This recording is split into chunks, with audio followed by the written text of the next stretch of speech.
Welcome back, Nerd Squad. Thanks for joining me for another nerdy list. The new and final Rise of Skywalker trailer has come out, and although I am a huge Star Trek fan, I am also a huge Star Wars fan as well. And I'm super excited for this final film of the saga to be released. If you haven't watched the trailer yet, do so, and then come back, as today we will be counting down the top 10 Star Wars Rise of Skywalker final trailer Easter eggs that you might have missed.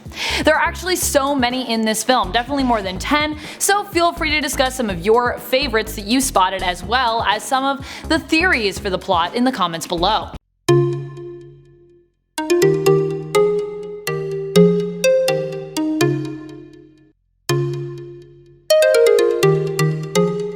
Number 10. Training montage.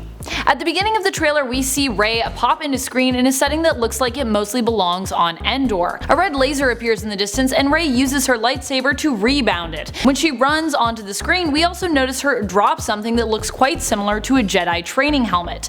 And as that laser is fired, we also see a little ball floating in the distance, perhaps Luke's Jedi training droid. The next few shots of Rey that we see where she seems to be on this planet, she is constantly running, evoking memories of Luke constantly running around on Dagobah, with Yoda as he trained. Although this obviously looks a little too bright of a setting to be Dagobah.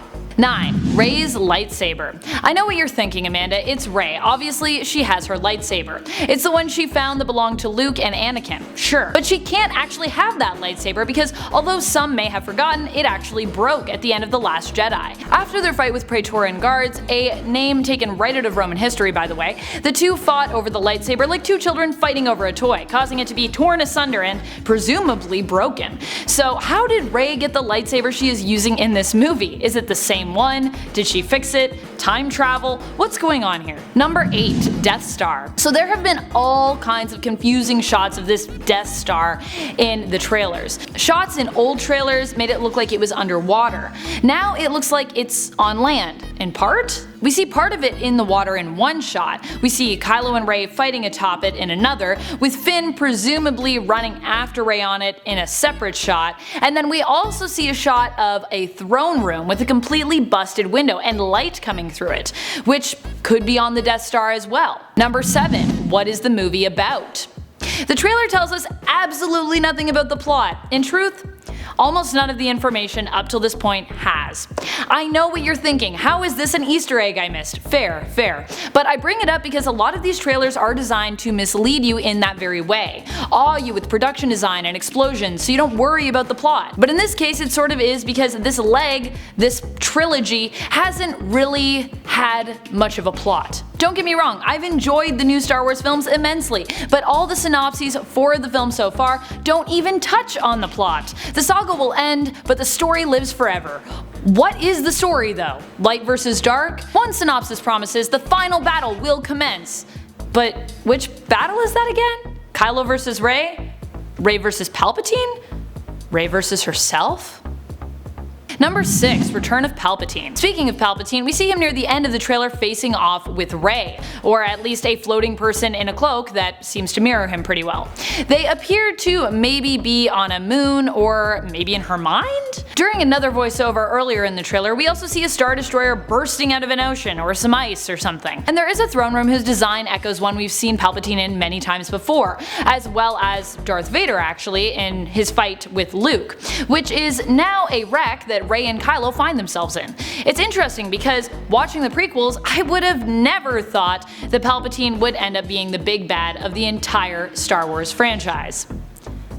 But here we are. Number 5. Palpatine's throne. Speaking of his throne room, there also appears to be a new throne for Palpatine as well. At least we assume it is his, as his voice is heard in a voiceover while we look on at it, exclaiming, "Long have I waited." While this might not look like the throne we were familiar with, this throne seems to have been inspired by the original artwork for Return of the Jedi out of the 80s. Man, my Palpatine impression is terrible. Long have I waited. That's not what he sounds like at all. Number 4. New droid. Dio is the newest droid to join the family in Rise of Skywalker. The artwork for Dio's design is actually rumored to have been inspired by a duck, so I guess that makes Dio the Donald Duck to BB-8's Mickey Mouse.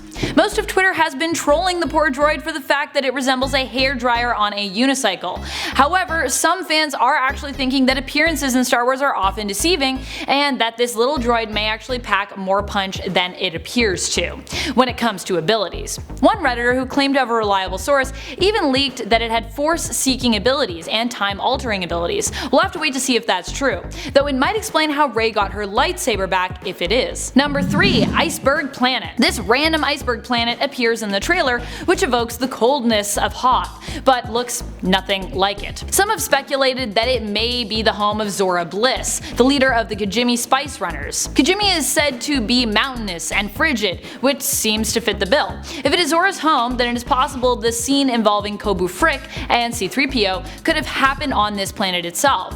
I'll explain more about Kobu Frick later. But Zora can also be seen lurking on the edge of the frame of that one scene as well, in case you missed that. Number 2. New Rebel Fleet? WTF? Okay, so at the end of The Last Jedi, it was shown that the Resistance's fleet had been completely wiped out. Yet in this trailer, it seems that they will completely recover and have a new fleet now? How does this happen? Well, it turns out you won't be able to actually find out in the film. Instead, you'll have to read the new Star Wars novel that comes out on November 5th, called Resistance Reborn, which takes place in between both films in terms of the continuity, and offers a story and explanation for how the Resistance recovered. Although I will say that according to this trailer, Star Destroyers can be found in oceans, as we see in that one shot where one of them rises out of what looks to be an ocean. So maybe that's how the Resistance got so many? Just calling them out of the oceans. Number 1. C-3PO. C-3PO continues to be highlighted in this final trailer of the film. It has been mentioned that the droid will play a particularly important role in this chapter of the story. In the D23 special look trailer, we saw C-3PO's eyes match his arm as they turned red. And in this trailer, we see him having more alterations incorporated to his look, apparently.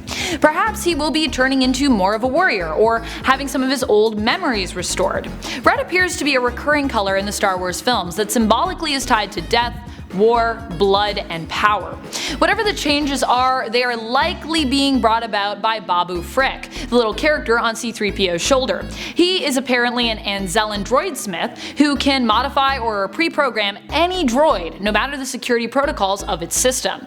So he could be potentially making big changes to C-3PO's programming. Thanks for watching, Nerd Squad. I hope you enjoyed this look into the new Star Wars trailer, and I hope we have caught a few things that you may have missed. I'm personally super excited to see this new film, The Rise of Skywalker. My family and I usually watch a film on Xmas Day, and this might just be the one we watch together this year. I will be sad to see the films end though. I hope they actually continue to make more, and they're just lying to us. What did you think of this new trailer? Are you excited for The Rise of Skywalker? What's your favorite Star Wars film? Let us know in the comments below.